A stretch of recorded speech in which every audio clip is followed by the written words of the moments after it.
Today I'm here to present AB 3153, which extends the deadline for the electric motor modification of the Balboa Island Ferry for up to 15 years or until the cost of engine replacement declines. As a longtime resident of Newport Beach, I know firsthand the Balboa Island Ferry is a critical resource for this region and could be gravely impacted by CARB's harbor craft electrification regulations.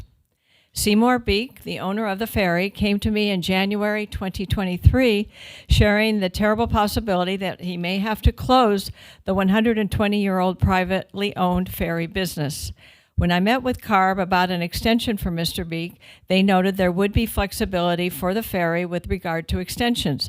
They additionally indicated they were working with the business to identify grant dollars to support the transition to electric.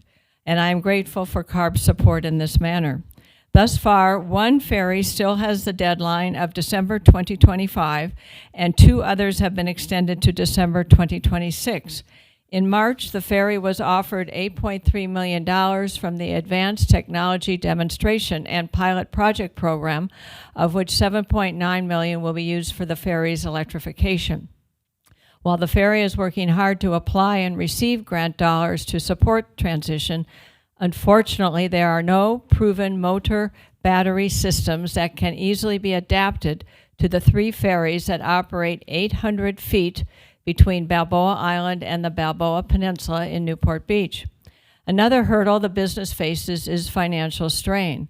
The estimated cost to convert or replace the three ferry boats to zero emission is projected to cost $13 million. I am pleased that they are working hard to receive financial support, but the reality is the Balboa Island Ferry's transition to electrification will be the first known time this type of vessel will be converted to all-electric propulsion. The ferry is a small business, yet they are expected to lead the small ferry industry, of which there are fewer than 7 in the country when it comes to electric vessels. I am running this legislation to provide relief to a small business. We are not asking for an exemption. We are simply asking for more time to comply. While it is true that there is flexibility within the regulations for extensions, they are only for 1 year. This bill would allow more opportunity for their limited capital resources to be put toward figuring out a longer-term solution to pay for and transition their boats. 1-year approval requirements makes the capital financing nearly impossible.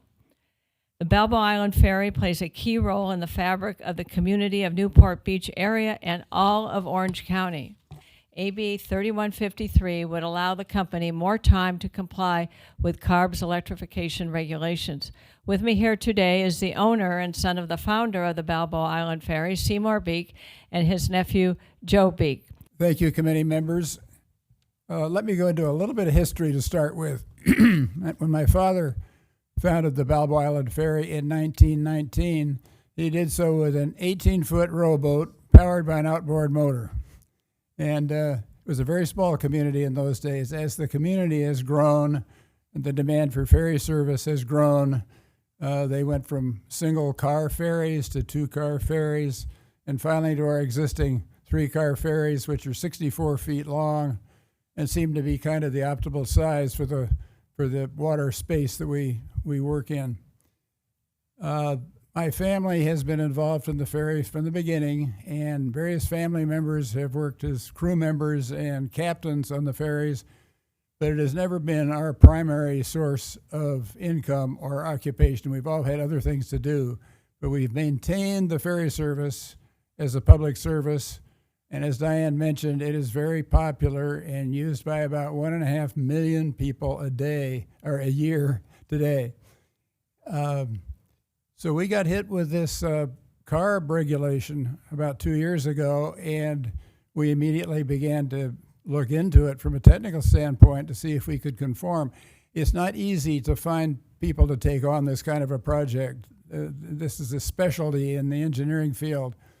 But we have now a naval architecture firm that's been working on it for us, located in San Diego, and they've come up with a preliminary design and requirements for the electrification which is a very complex project. Our boats are small. They're only about 3 feet from the water to the deck level, so there's very limited space inside. And doing electrification would require basically tearing each boat apart to put in battery compartments, which would hold the batteries, enough battery capacity that we could operate at our normal schedule. And it turns out that the weight of the battery systems and the control systems that go with the batteries is greater than the weight of our diesel engines and fuel tanks and all that by about 5,000 pounds. So it will require modification of our hulls to provide the required stability and buoyancy that is required by the Coast Guard. I'll have to have you wrap up, but if members ask you questions, you can elaborate more to provide that detail. All right, thank you very much. My name's Joe Beek. I'm a shareholder in the Balboa Island Ferry and a family member. Thanks to the committee for hearing my testimony. I would love nothing more for the Balboa Island Ferry to continue the legacy of emission reduction that was started by my grandfather. The Balboa Island Ferry is truly one of a kind. It's unique in the state of California. AB 3153 will not establish a precedent that's for other commercial harbor craft. The commercial sport fishing industry has already established a precedent of delayed conformance to 2035. The Balboa Island Ferry was not able to participate in that delayed compliance date. Financially, the project is completely out of scale to our business. We do less than $2 million a year in revenue, and yet this is a $13 million conversion project. There are grant funds available, and we've been working diligently to qualify for those.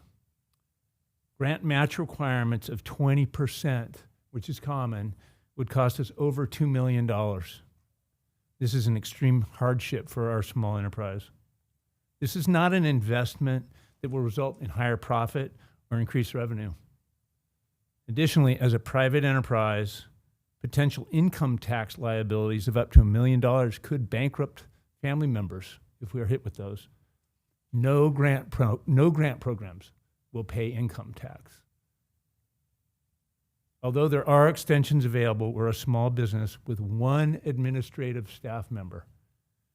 Managing ongoing annual extensions is beyond our resources.